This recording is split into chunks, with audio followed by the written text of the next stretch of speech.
Alessandra, eu sou geóloga do Instituto de Pesquisas Tecnológicas do Estado de São Paulo. Gostaria de reforçar a importância do evento realizado hoje pela POSP. Eventos que divulgam a Lei de Regularização Fundiária, eles deveriam ocorrer frequentemente em todos os estados, não só no estado de São Paulo. É de suma importância que as prefeituras conheçam esse mecanismo para regularizar as áreas informais ou até mesmo as áreas formais dos seus municípios. Enquanto geóloga do Instituto de Pesquisas Tecnológicas, a nossa contribuição para a regularização fundiária é focada nos mapeamentos das áreas de risco, principalmente riscos de escorregamento, corridas de detrito ou corridas de massa, riscos de inundação. Nós fazemos os mapeamentos, classificamos o grau de risco dessas áreas, indicamos as intervenções necessárias para a redução do grau de risco e dessa forma essa área passa a ser passível de regularização fundiária. Então a nossa contribuição é fortemente nos mapeamentos e também no mapeamento das áreas de preservação permanente. Nós temos ferramentas, mecanismos, uma equipe multidisciplinar que atualmente se dedica a esse tema dentro do Instituto. Obrigada e incentivo fortemente a participação de todos.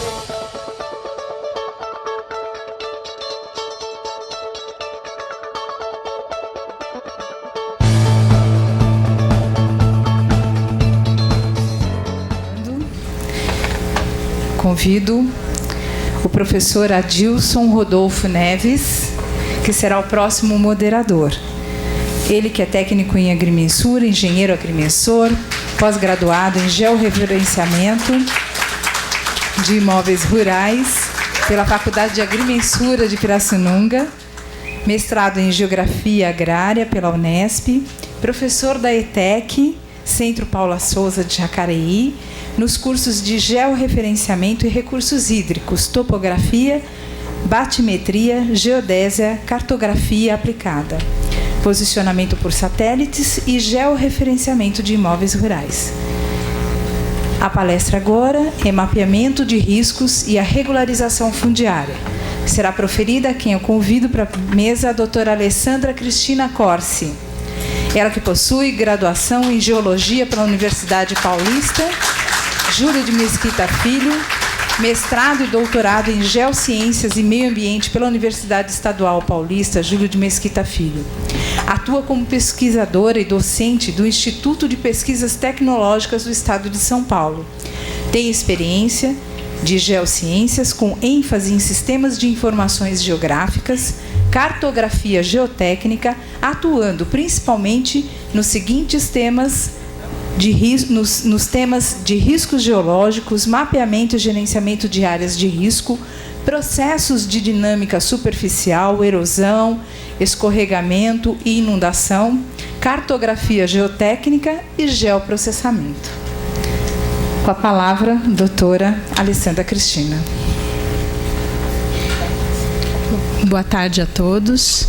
É um prazer estar aqui hoje. Agradeço o convite para proferir a palestra. Espero que todos aproveitem. É um tema aderente com a lei que estamos discutindo. Eu vou abordar tanto o mapeamento das áreas de risco, quanto delimitação de áreas de proteção ambiental.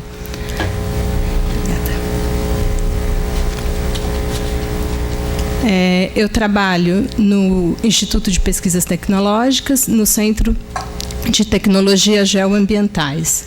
E a seção, o nosso centro, ele é dividido em 3 laboratórios e eu trabalho na seção de riscos, investigações e desastres naturais. E o porquê do mapeamento? O mapeamento das áreas de risco e o mapeamento de áreas de proteção ambiental é um tema importantíssimo para a regularização fundiária. Tem vários artigos da lei que demonstram essa necessidade de você ter esses mapeamentos, né? E eu vou discutir aqui com vocês um pouquinho sobre isso, vou apresentar 2 estudos de caso, bem rapidamente, onde nós fizemos o mapeamento das áreas de risco e o mapeamento das áreas de proteção ambiental, e o produto era para regularização fundiária em 2 municípios aqui do estado de São Paulo. Aqui, tanto o mapeamento das áreas de risco, ele está previsto na lei, como nos decretos que regulamentam a lei também.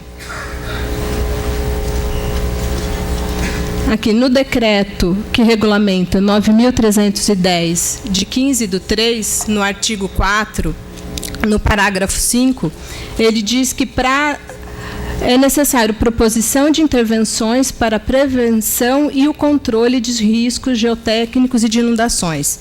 Só que, para você propor as medidas, você precisa saber onde estão as suas áreas de risco e qual o tipo desse risco. Se é um risco de escorregamento, se é risco de inundação. A partir do conhecimento do território e nas áreas que você quer regulamentar, aí você consegue propor medidas para a redução do grau de risco e aí conseguir regulamentar essa área, fazer regularização fundiária dessa área. No mesmo artigo, no parágrafo 5, ele fala que é necessária a comprovação da melhoria das condições de sustentabilidade urbano-ambiental, considerando o uso adequado dos recursos hídricos e a não ocupação de áreas de risco e a proteção das unidades de conservação, quando for o caso. Então, você vê, o tema risco ele é pautado em vários tópicos da lei. Por isso que é importantíssimo para a regularização fundiária.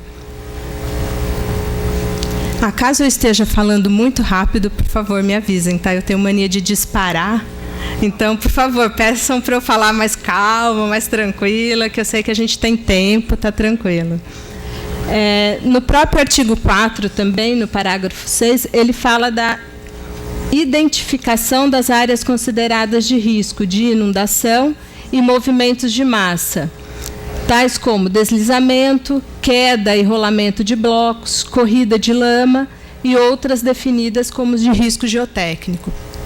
Para quem não conhece o que é uma corrida de lama, eu vou reportar o evento que aconteceu em 2011 no Rio de Janeiro, na região serrana, que nós tivemos em algumas áreas aqueles movimentos com muita água, muito bloco, muito material, que tem um alto poder destrutivo, tanto que destruiu várias casas ao longo de uma drenagem. Então, isso é uma corrida de detritos, quando tem blocos, ou lama, quando é só mais esse material fino, mas ele tem um poder altamente destrutivo.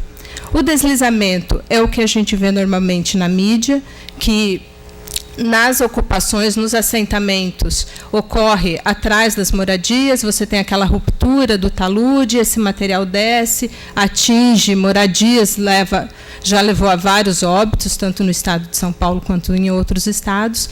E blocos de rocha, quando tem um desplacamento, desce esse material rochoso, atingindo moradia também.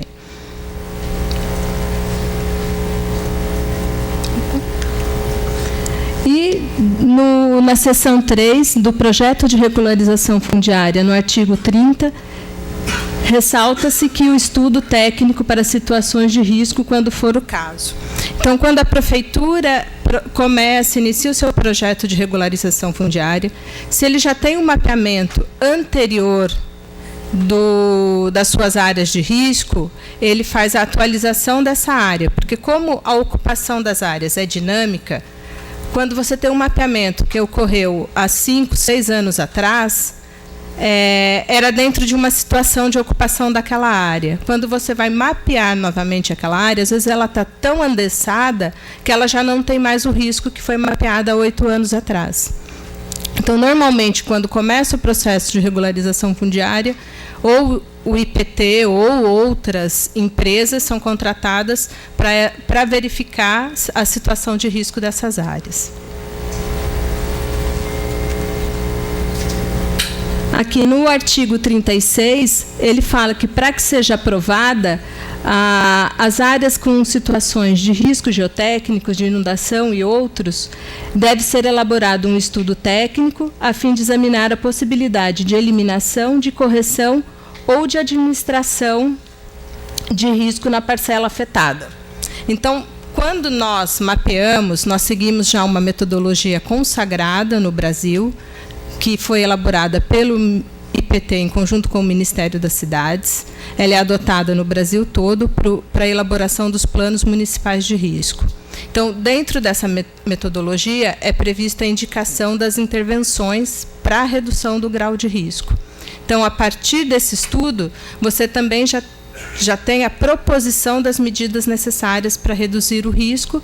O risco, uma vez sendo reduzido, você pode regularizar essa área.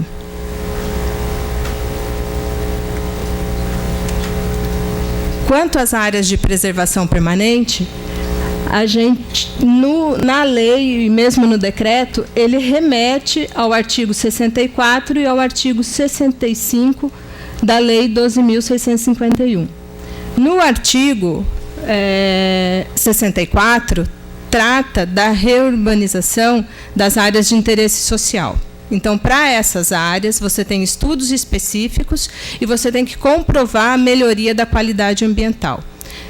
Para as áreas de córregos, cursos d'água, ele não tem um limite para ser deixado dessas áreas. Você não tem uma faixa limite obrigatória por lei para essas áreas. Você só tem que comprovar que você está fazendo a melhoria desse curso d'água. Já para as REURBs você tem que deixar uma faixa não edificante de 15 metros. Está previsto no Código Florestal. E nos demais capítulos da lei, capítulo 1, artigo 4, para a REURB-S, você tem que ter estudos técnicos ambientais e comprovar essa melhoria da qualidade desse curso hídrico. Para a REURB-E, você tem que respeitar o previsto no artigo, também tem que ter um estudo técnico ambiental, tem que comprovar que as intervenções da regularização vão dar melhorias de condições ambientais, identificação das unidades de conservação e das áreas de proteção de mananciais, de influência direta da ocupação, sejam elas águas superficiais e subterrâneas. E na lei, no decreto 9.597, ele atualizou esse artigo aqui, porque no decreto anterior ficou confuso. Aqui ele só acertou que, para fins de regularização ambiental prevista no parágrafo 6, ao longo dos rios ou de qualquer curso d'água. É que no decreto anterior ficou parecendo que a faixa de 15 metros não edificante era tanto para a REURB de interesse social quanto para a REURB de interesses específicos. Então, no decreto 9.597, ele só adequou e adequou também ao que está no Código Florestal. Agora eu vou apresentar o método de trabalho que nós temos nesses projetos que são específicos para a regularização fundiária, né? Então, o primeiro tópico é a seleção das áreas prioritárias para o mapeamento tanto de risco quanto das áreas de proteção ambiental. Esse trabalho é feito em conjunto com a Prefeitura, eles nos indicam a área, nós fazemos uma visita inicial nessas áreas em conjunto com os técnicos da Prefeitura, e, a partir disso, começamos o nosso trabalho.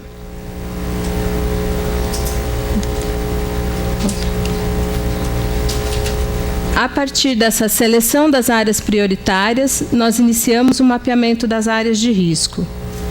Aí, para o mapeamento das áreas de risco, a gente tem algumas etapas, seguindo a metodologia nacional de mapeamento. Então, primeiro, nós fazemos um levantamento bibliográfico e trabalhos anteriores no município. Então, levantamos tudo o que já foi feito sobre esse tema no município, verificamos que, se essas áreas mapeadas anteriormente, ou os trabalhos que já ocorreram, eles estão contidos com as áreas que nós temos que fazer um novo levantamento. Caso sim, nós fazemos a atualização desses mapeamentos. A partir disso, nós obtemos as fotos oblíquas. Nós trabalhamos com fotos oblíquas de helicóptero e não com as fotos verticais, porque a oblíqua a gente consegue levantar ela no dia anterior ou uma semana antes de irmos para o campo, então elas são fotos atuais. E aí a gente chega no campo, sabe que aquela casa está ali, a gente já foi fazer trabalho de campo com fotos verticais de 5, 6 anos anteriores ao nosso trabalho, e a gente chegava lá, a situação do terreno era completamente outra. Então, na foto, você tinha um monte de vazios na área, quando você chegava, não tinha mais vazio algum. Então, nós optamos pelo trabalho com as fotos oblíquas. Anteriormente aos drones, nós fazíamos um voo com um helicóptero nessas áreas. Então, voava com o helicóptero em baixas altitudes e sem as portas, para que a gente pudesse bater as fotos. Então, com o drone, esse processo agilizou e muito, porque nós temos um drone no Instituto, temos a licença para operar esse drone, né?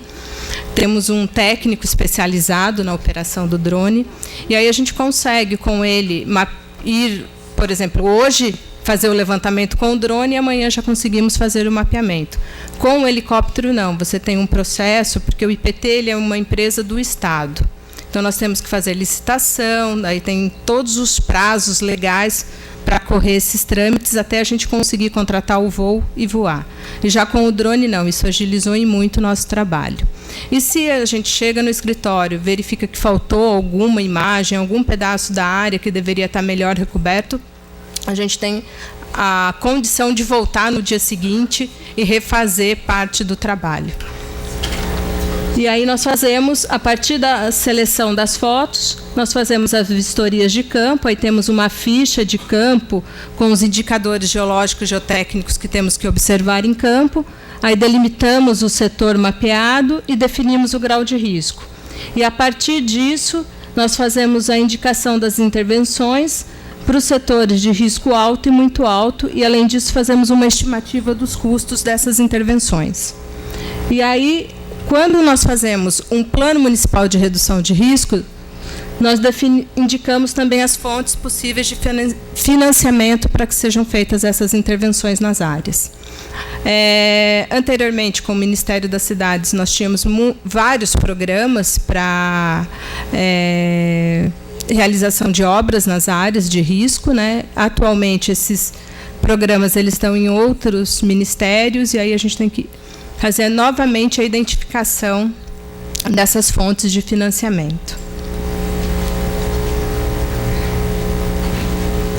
Aqui é indicativa, né, do uso da metodologia do Ministério das Cidades, fotografias aéreas, avaliação geológica e geotécnica in situ.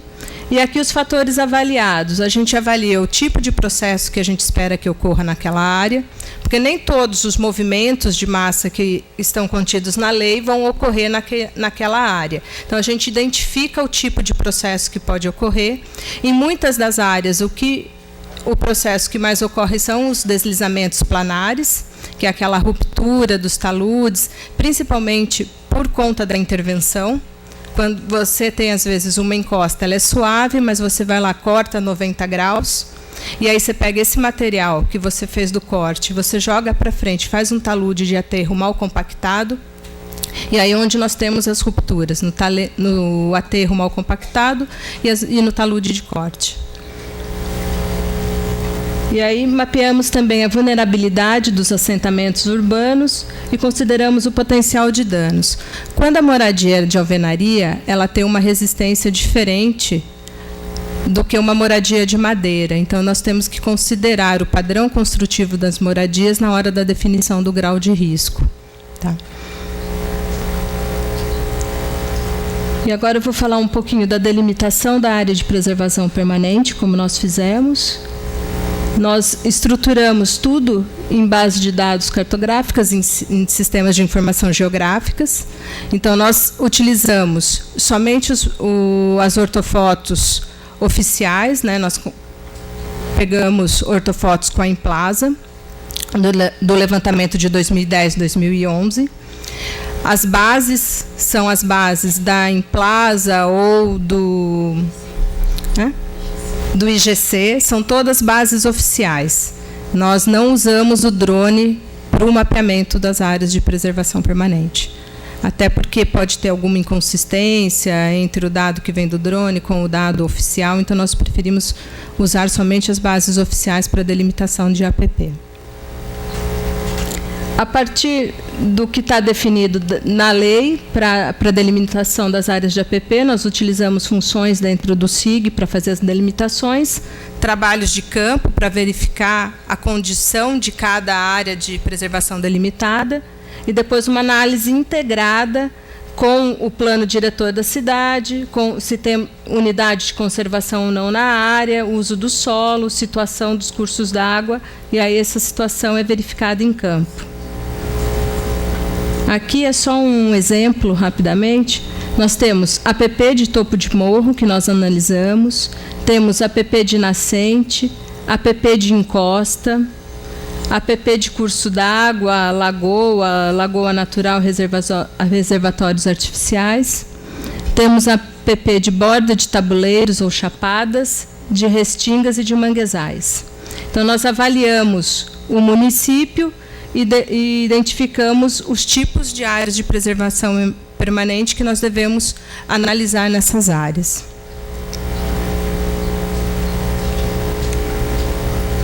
Aqui é uma tabela, né, do que é considerado para rio e curso d'água pelo Código Florestal. Topo de morro, cada um tem a sua encosta, áreas com declividades maiores que 45 graus, rio e curso d'água, de acordo com a largura de rio, a faixa de APP que tem que ser delimitada. E consideramos o que está também na lei, que é o rio e curso d'água, 15 metros, a ser definido em estudo técnico específico, para a área de interesse social.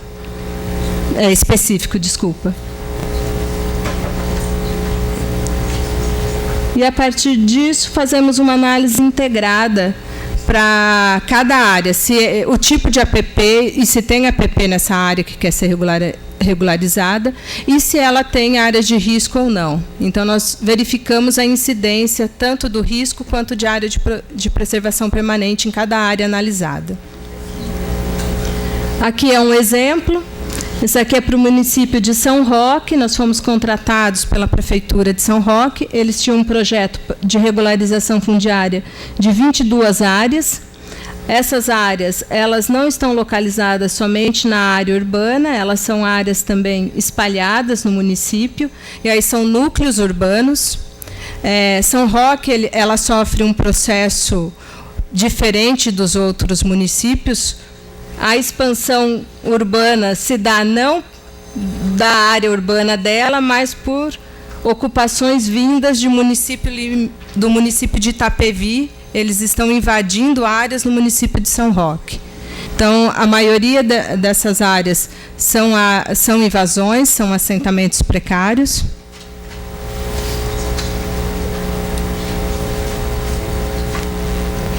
Aqui é um trabalho para Itapevi. Nós avaliamos 15 áreas no município.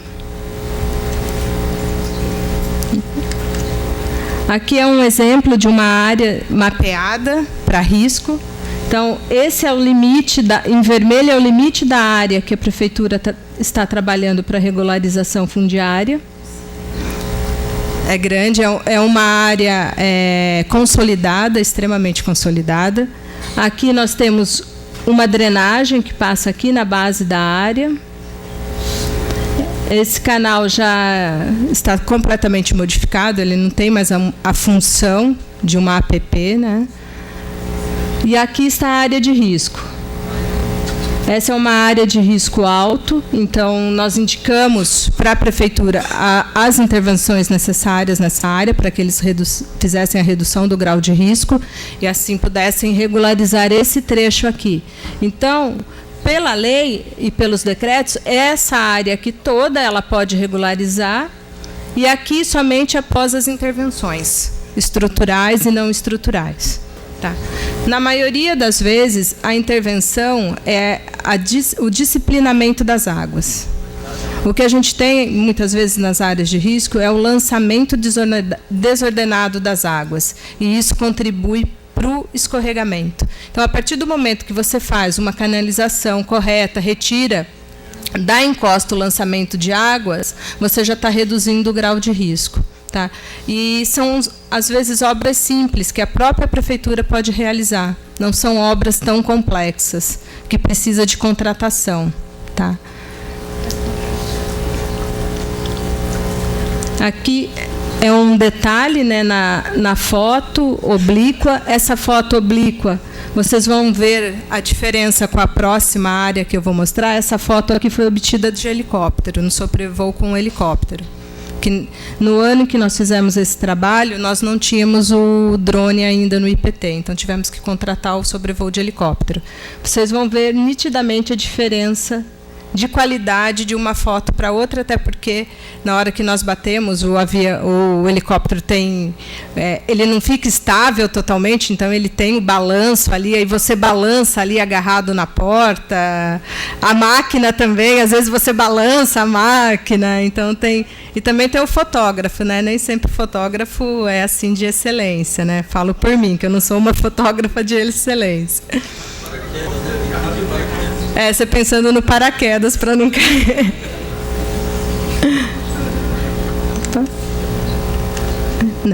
Aqui é um exemplo. Essa foto aqui é do drone. Aqui ela foi obtida com o drone. Aqui é na ortofoto a localização da área.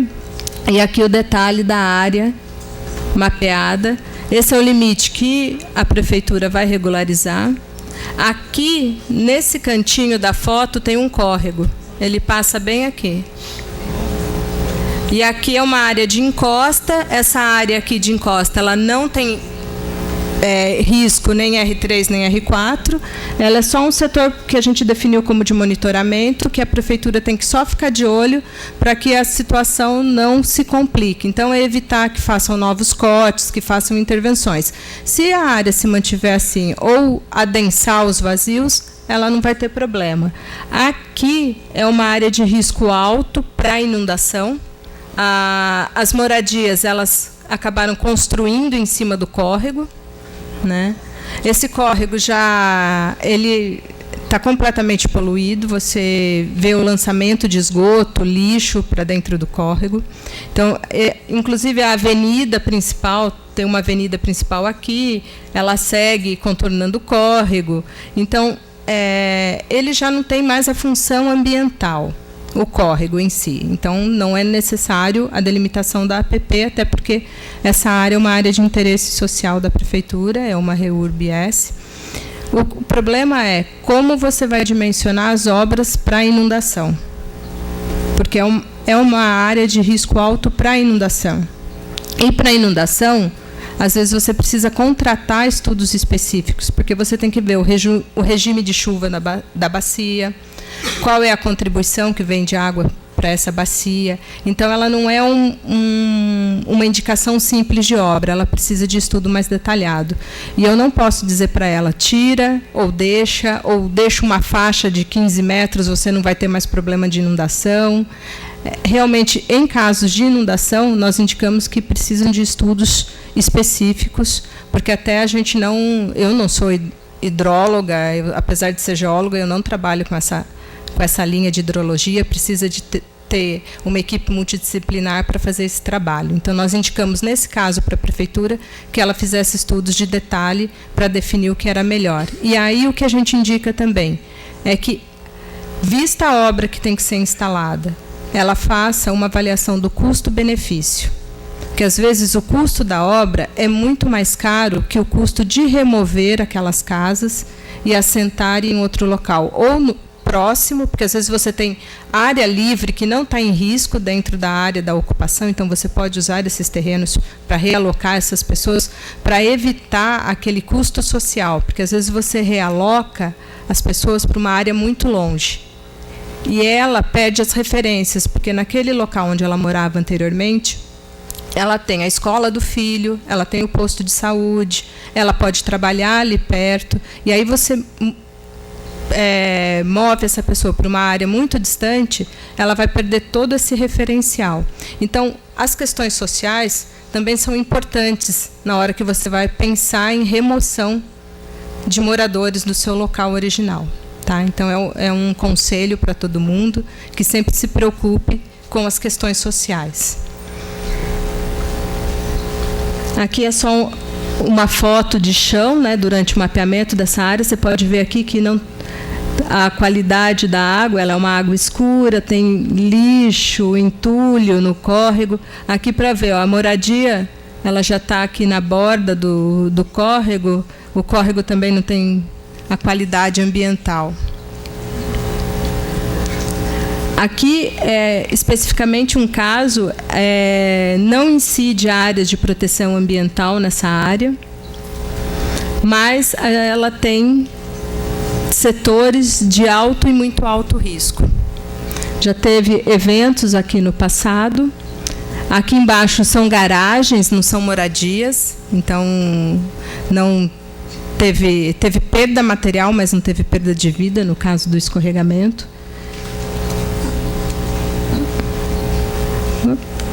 Aqui é o exemplo da indicação de obra, né? Então, aqui a gente tem o limite dos setores, isso daqui é um setor de risco muito alto. Aqui a gente pede para fazer uma proteção com concreto projetado.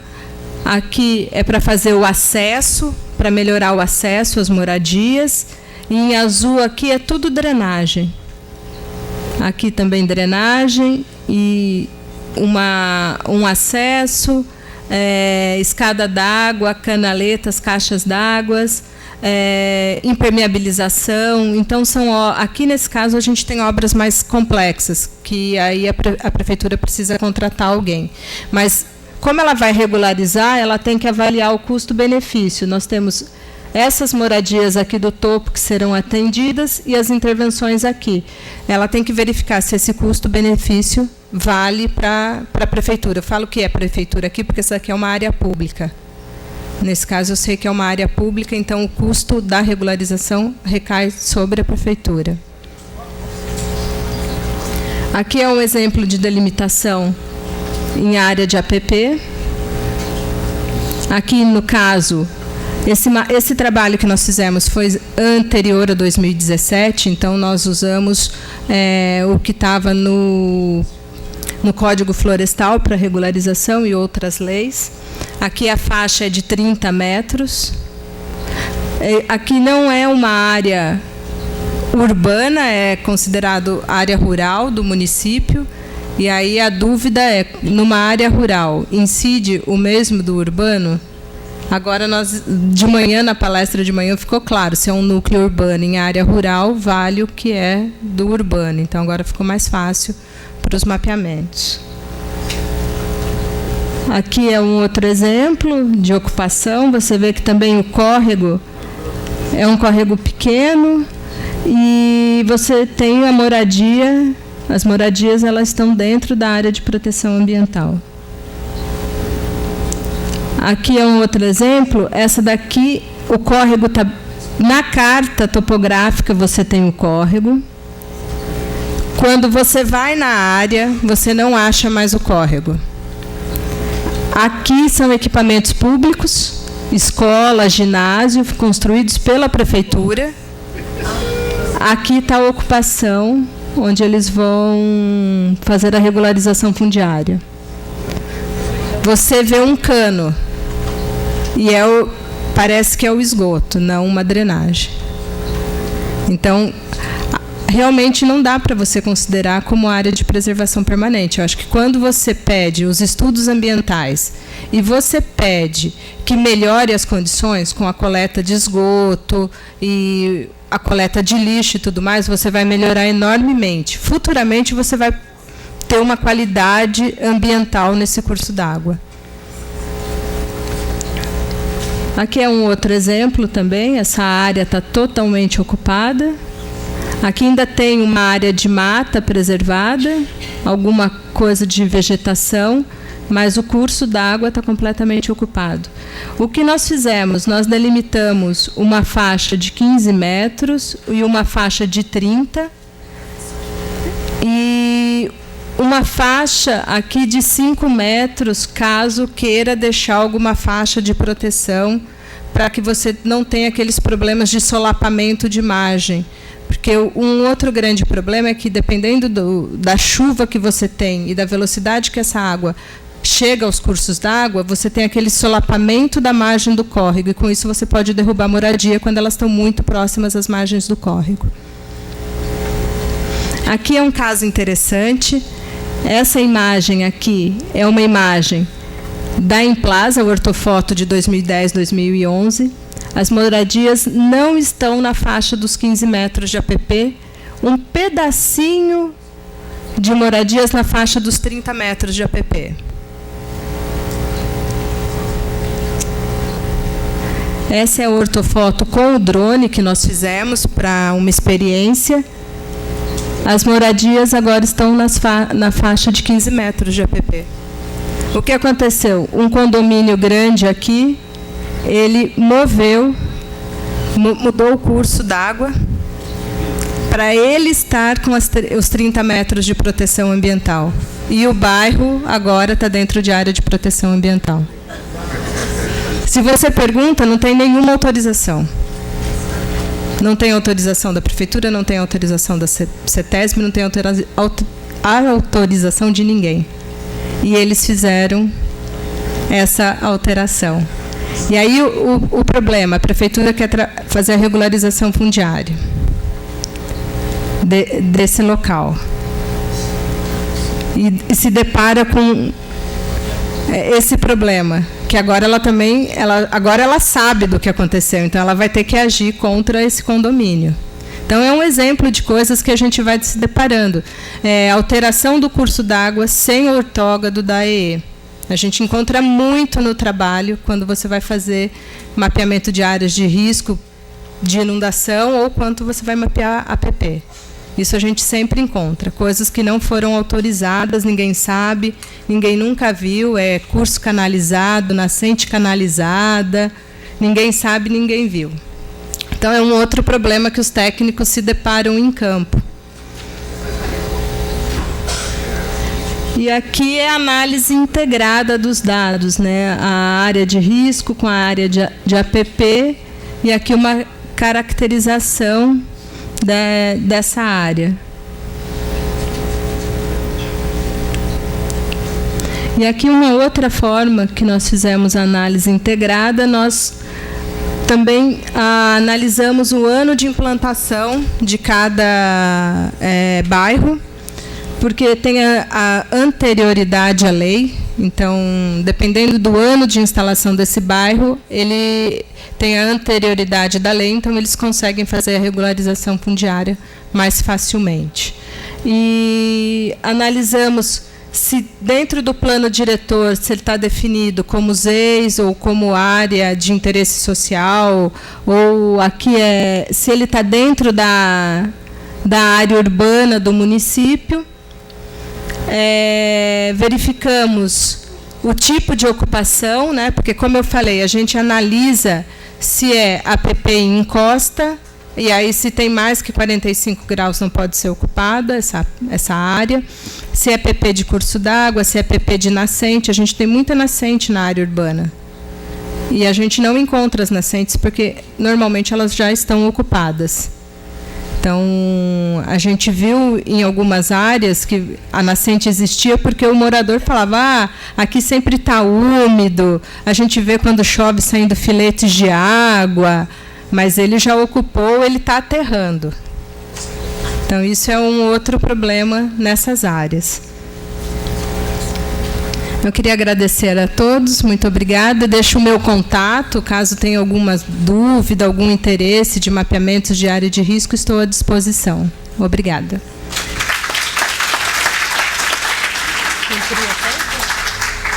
Você economizou. Exatamente. Alô.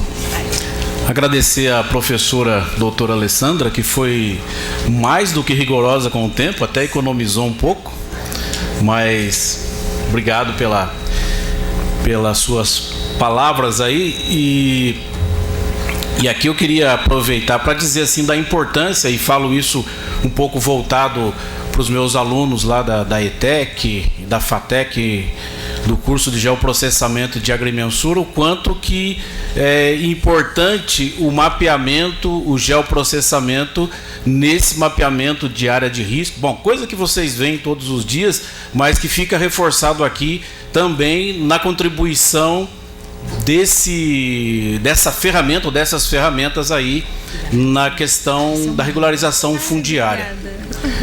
Por isso é muito importante esse assunto vir à tona sempre num fórum ou num seminário como esse. Eu queria aproveitar o momento para agradecer a PAESP, na pessoa do professor porque foi meu professor na faculdade, professor Francisco Salles, e na pessoa dele também agradecer aos outros professores, porque estou aqui na condição de professor também. Gostaria de agradecer a professora Fátima Tostes, que está aqui, professor Gebrael, que está lá atrás, o professor Vicente Marcos, que foi meu professor no curso técnico em agrimensura. Enfim, dizer da importância desse momento para nós, porque estamos trabalhando com a formação dos futuros profissionais e até de alguns que já são profissionais para atuarem nessa área. Então, professora que também exerce essa missão de ensinar, muito obrigado pela grandiosíssima contribuição. E aqui então nós temos 3 perguntas que eu passo a fazer agora. A primeira é a seguinte: de acordo com o novo Código Florestal, é considerado área consolidada, mesmo que em APP, as intervenções anteriores a 2008. O projeto REURB se aplica às intervenções posteriores a 2008? Eu creio que sim, sim. Desculpa. Tá. Eu creio que ele se aplica sim. Tanto que a lei é agora de 2017, mas ele é aplicável e os municípios estão utilizando para regularização fundiária, sim. Eu esqueci de dizer, essa pergunta foi feita pelo Leonardo Lopes.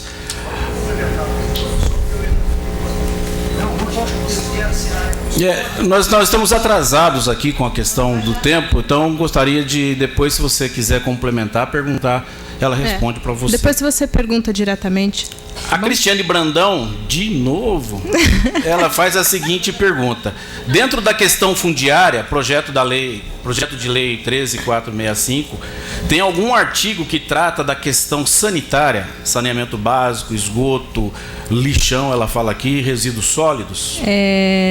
Trata do esgoto, sim, porque você tem que apresentar no projeto de regularização fundiária. Você tem que apresentar rede de água, rede de esgoto, todas as melhorias que você vai fazer na área, você tem que apresentar no projeto.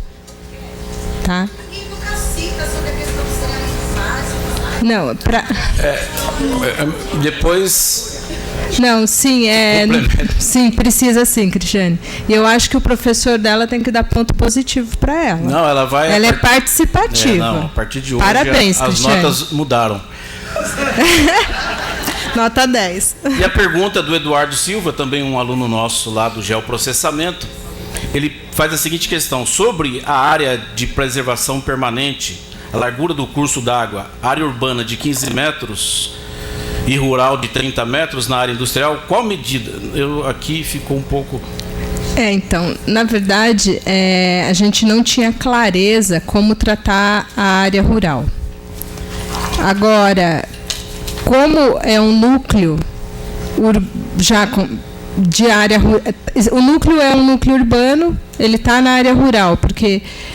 Aí ele é caracterizado como um núcleo urbano. Então, se é REURB de interesse social, não se aplica a faixa.